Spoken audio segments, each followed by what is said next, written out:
ហើយមានតែខ្លះកញ្ចក់យើងស្លាប់ចង់ឲ្យយើងបាត់តែចង់ឲ្យយើងរសាត់តែធុយបើកដកបាន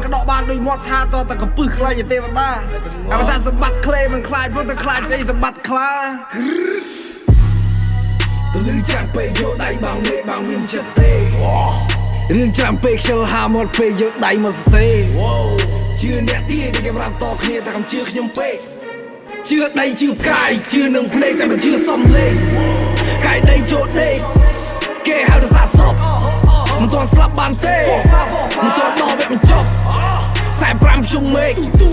ហើយនិយាយពីស្មោះទេវតាអត់ភ្លេចទេអត់ចេះមើលអីសោះខ្ពើខ្មៅស្លាញ់សតែពោផែគ្មានន័យគ្មានឈ្មោះរឿងតូចសម្រាប់អ្នកតែរឿងធំសម្រាប់ខ្ញុំអ្នកជីនិយាយមិនបាននោះទេនិយាយច្រើនពេកគេថាយើងនេះល្បិចគេក៏ហក់ភ្លេចបានតែក៏ហក់បានរ៉ាប់ភ្លេងខ្ញុំបិទទីប្រយ័ត្នជន់ដាងអ្នកខ្លះហានប្រយ័ត្នហូបដុំអិតមកដកខ្ញុំឲ្យដប់តែមកសប់ខ្ញុំឲ្យចុចគ្រប់ពេលដៃអ្នកមានប្រមាណជើងអ្នកមានប្រមាណភ្នែកអ្នកមានប្រមាណហើយជាសងខាងដៃអ្នកមានប្រមាណជើងអ្នកមានប្រមាណភ្នែកអ្នកមានប្រមាណហើយជាសងខាងគោដៅនឹងក្តីសម័យនៅចិត្តបើសិនជាចង់បានភ្នែកមើលត្រជាស្ដាប់គុំជឿបើគ្មានផតាំង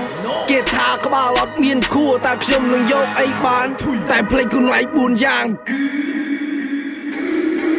មានដៃស្រាប់ដូរមានជើងស្រាប់ឈោភ្នែកមើលតាមដានជាស្ដាប់វាពិតទុកវាក្នុងចិត្តមនុស្សគិតចង់បានដៃគូគោដៅជើងដើរឲ្យដល់ភ្នែកមើលសងខាងមានវិជាគុំសចេះបែងចែកផងមនុស្សចង់លោតតាមផ្លូវបិទត្រូវវាយមានដៃសងខាងកុំឲ្យមើលងាយបានជើងឈោលើដៃឈោដោយមានន័យកុំឲ្យឈ្មោះត្រូវសាបភ្លេងមើលឃើញពណ៌ស្គាល់ខ្មៅស្គាល់សសុំប្រផែទៅស្អាតចេះវាចេះដើរចេះគ្រប់អស់ហើយតែកុំភ្លេចចេះស្ដាប់ដៃអ្នកមានប្រមាណជើងអ្នកមានប្រមាណភ្នែកអ្នកមានប្រមាណហើយជាសងខាងដៃអ្នកមានប្រមាណជើងអ្នកមានប្រមាណភ្នែកអ្នកមានប្រមាណហើយជាសងខាង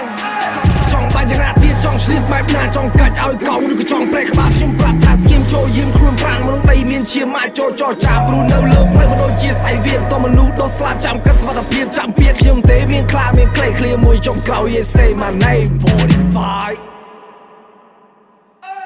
ដៃអ្នកមានប្រមាណជើងអ្នកមានប្រមាណភ្នែកអ្នកមានប្រមាណ